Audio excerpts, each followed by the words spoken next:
Okay, we're cruising through this. We're going to be randomizing our animals now. And we are going to create what's called an empty object to create something to hold our spawn manager.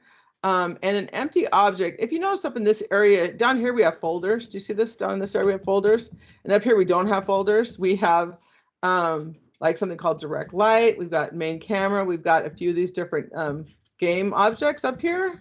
And for us to create something that would kind of hold something, we have to create something that's called an empty object. So we have an empty, create empty, and that's what an empty object is. So create empty, and it's now it says it's called a game object. So now we can actually rename this by going over to the inspector and giving it a name. So in this empty, this game object, we're going to call it spawn manager. That spawn manager, I'm not worried about a position for it because it's not really anything. It's empty. There's not really anything there right now. It's just going to hold, just like this environment. This environment has three different things in it. It has a ground, a left border, and a right border. So it's a combination of three things. It's a combination of the environment. I suppose that is something, but in the spawn manager, this is more like just a container. It's an empty container. We are going to create a script, though, that we're going to call spawn manager. So we are going to call it the exact same thing as this, which could be a little confusing, but I kind of wish that they didn't ask you to name them the same. But let's go ahead and create a script called spawn manager. SPAWN manager. Okay. So once we create that spawn manager, we're going to go ahead and add that to that empty object, which I sure didn't grab. Let's see if I grab it this time and drop it in there. Okay, so now in this spawn manager is one thing, and it is the script. We're going to go ahead and open up that script now and do a couple things with it. In this, we're going to create something called an array or a list. So this is something new that is like a whole new concept. I know that he went over this really fast, and I kind of want to make sure that we understand what it is.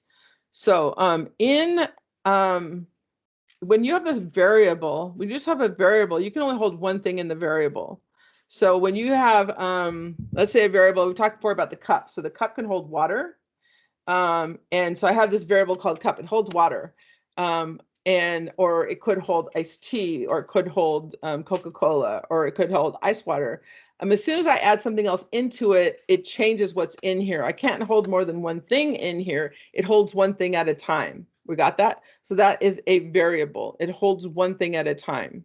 When you have an array, it's a type of variable that holds multiple things. So let's call the array a pencil holder. So a pencil holder. In this pencil holder, I have an array of pencils. So in this pencil holder, I have an array of pencils. So if you can see this, so it's an array, and it's called pencil holder. And in the pencil holder, I have an array, and we'll say in the first spot, we say black pencil, and then comma, blue, and then comma, we have a what do you call this, mechanical pencil, and then we have, so we have all these different things in here, and they could be different things. I have a fingernail file. That's okay that it's in there, right? I have scissors. It's okay that it's in there. They don't have to be the same. They could be different things that are in here. I could put a Post-it note with words on it in here in this same array. The array can hold different things in here. Now, to keep in mind, too, the other thing that happens in an array is even though this is in the first position, it's actually in the index of 0.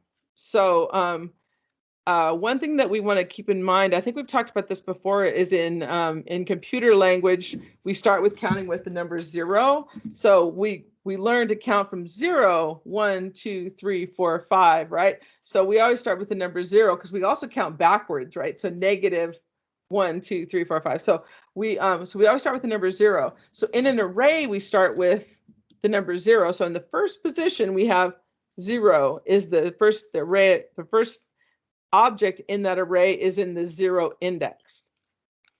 So anyway, so in this array we have, we're going to be working with arrays now, just so you know, that's kind of what we're getting into. And so we're going to start by creating a public.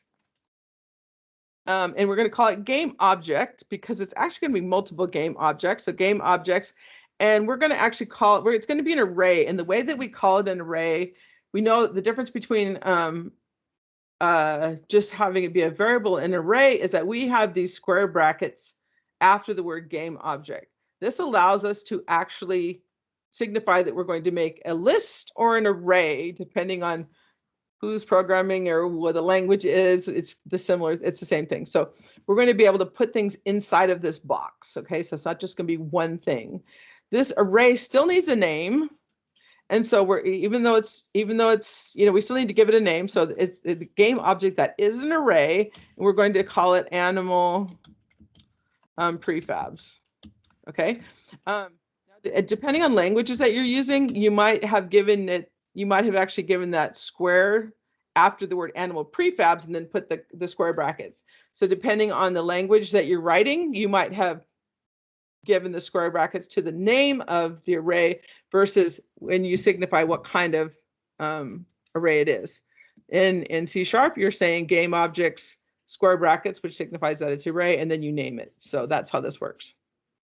And then that's really all kind of what we're doing right here.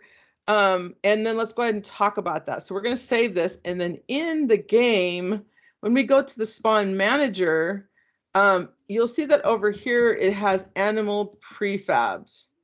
And it says the size. So it's asking us the size of the array. So right now it's saying, what size do you want the array to be? Well, right now we know we have 3 animals, right? So we're going to say there's 3 in this array. And so we're going to go ahead and click away from it. So we can click away from it. So it says 3, that we have 3 in the array. So we know the size of the array. And then it gives us the element. So in our first element, so in the 0 index, the first element and the second, the 0 element, the first element, the second element. So remember I said we start counting at 0. It has the spots for those. And it says we haven't put anything in there. So this is where we go down to our prefabs and we grab those and we drop those in there. So remember, do not get them from up here. Don't get them from up there. Get them from down here. So our elements are here, here, and here. Now you could actually, add more and put them in multiple times. So if you're playing this game and you want to have multiple dogs, like 5 to 1, you could actually make this, multiple. You could make this into 6 and just add more dogs, and then you have more dogs showing up than anything else. So as you start to play this game, or you build this game and you want there to be different point values, and you want to have, fewer points for a chicken, you could have multiple chickens show up, right? So right now in our 0 element is our chicken. Our one element is our doe, and then the second element is our dog. So in the first place is chicken. So let's pay attention to this. The size is 3. All right. So that is how we assign those. Next thing we're going to do though, is we're going to talk about how to make those spawn, and how we're going to get that to work. I just want to make sure we got through that first. That was a pretty big step, understanding what that array is. Let's go ahead and stop that video there and absorb that.